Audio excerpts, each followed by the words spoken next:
नमस्कार दोस्तों, मैं राजकुमार मौर्य। उत्तर प्रदेश में होने वाले 2027 के विधानसभा चुनाव के लिए समाजवादी पार्टी ने अपनी तैयारी तेज कर दी है। समाजवादी पार्टी के राष्ट्रीय अध्यक्ष अखिलेश यादव एक एक विधानसभा सीटों को जीतने के लिए इस समय अपनी गोटी सेट कर रहे हैं और समाजवादी पार्टी में 3 प्रमुख नेताओं की एंट्री हो गई है, जिनमें से सबसे पहले मैं आप सभी साथियों को बताने वाला हूं कि समाजवादी पार्टी में जो शामिल हो गए हैं, इनका नाम है राजकुमार पाल।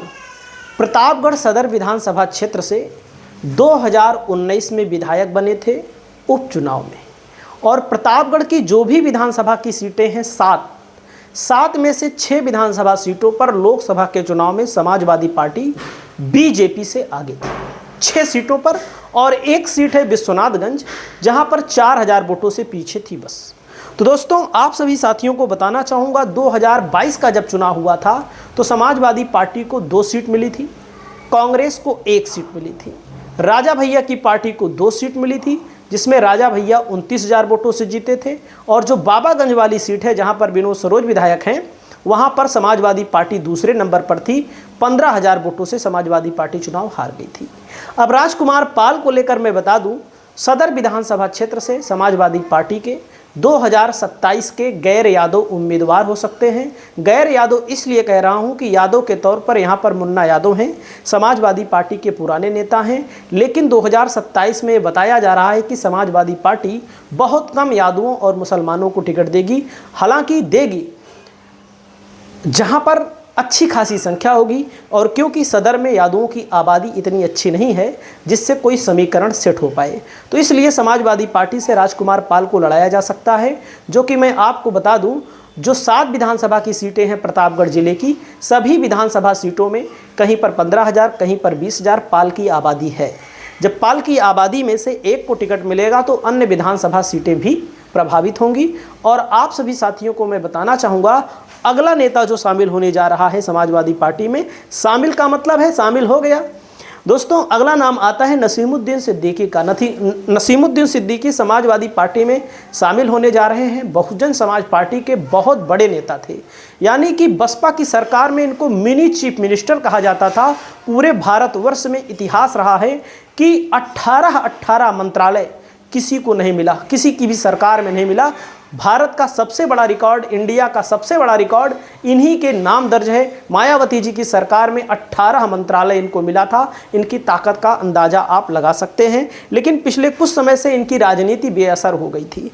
कांग्रेस में गए थे, कांग्रेस के राहुल गांधी अभी रायबरेली में आए थे, तो वहाँ पर बताया जाता है कि जो कांग्रेस के इक्का दुक्का चौका नेता हैं, बहुत पुराने, वही लोग राहुल गांधी का स्वागत करते हैं, वही लोग अवगत करते हैं। ऐसे नेताओं को भी वहां पर पूछा नहीं गया, तो जाहिर सी बात है कांग्रेस पार्टी में रहने से क्या फ़ायदा। तो इन्होंने सोचा कि कांग्रेस पार्टी को छोड़ते हैं, अगली पार्टी इन्होंने समाजवादी पार्टी का दामन थाम लिया। और आप सभी साथियों को मैं बताना चाहूँगा, बांदा जिले से आते हैं, बुंदेलखंड के इलाके में, पश्चिमी उत्तर प्रदेश में नसीमुद्दीन सिद्दीकी के लोग लगभग हर जिले में हैं, क्योंकि जब बसपा की सरकार रही है तो जाति बिरादरी के अलावा भी इनके साथ बहुत सारे लोगों ने काम किया है। इसका फ़ायदा समाजवादी पार्टी को मिल सकता है, इसलिए समाजवादी पार्टी इनको शामिल करा रही है। और मैं आप सभी साथियों को बांदा के आंकड़े के बारे में बता दूं, बांदा में केवल 1 सीट पर समाजवादी पार्टी पीछे थी। बांदा में 4 विधानसभा की सीटें हैं, जिसमें बांदा है, बबेरू है, नरैनी है, तिंदवारी है। बबेरू, नरैनी, तिंदवारी 20,000 25,000 वोटों से हर विधानसभा में लोकसभा के चुनाव में समाजवादी पार्टी आगे थी। बांदा की सदर सीट पर मात्र 3500 वोटों से समाजवादी पार्टी पीछे थी। और बांदा में मैं आप सभी साथियों को बताना चाहूँगा, नसीमुद्दीन सिद्दीकी चुनाव नहीं लड़ेंगे। बांदा में यहाँ पर लड़ेंगे बाबू सिंह कुशवाहा के बड़े भाई, और राम रतन कुशवाहा, क्या नाम है उनका। तो दोस्तों, मैं आप सभी साथियों को बताना चाहता हूं, अगले नेता की जो एंट्री हुई है दोस्तों, अगले नेता की एंट्री, इनका नाम है अनीस अहमद फूल बाबू। ये पीलीभीत जिले से आते हैं। लगातार 3 बार विधायक थे, लगातार 3 बार विधायक थे, 1996, 1999 और 2007 तक, 7 से 12 तक दोस्तों, सॉरी 1996, फिर उसके बाद 2002 में चुनाव हुआ, और उसके बाद 2007 में चुनाव हुआ। लगातार बीसलपुर विधानसभा क्षेत्र है दोस्तों, पीलीभीत जिले में 4 विधानसभा की सीटें हैं। 4 विधानसभा की सीटों में आती है सदर सदर में लोकसभा के चुनाव में समाजवादी पार्टी को 1,01,000 2,000 के करीब वोट मिला। बीजेपी को यहाँ मिला 1,20,000 के करीब वोट। और यहाँ पर बरखेड़ा विधानसभा है, पूरनपुर विधानसभा है, बीसलपुर विधानसभा है।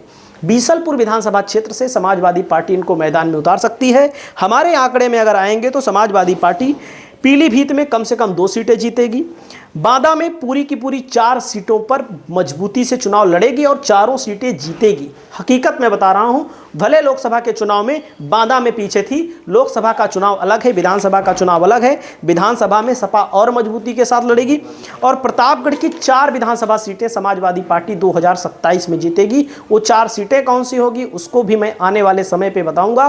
तो आप लोगों की जो भी राय हो इन 3 नेताओं के शामिल होने को लेकर, आप लोग अपनी राय को कमेंट बॉक्स में कमेंट करिए। चैनल पर पहली बार आए हैं तो चैनल को सब्सक्राइब करिए।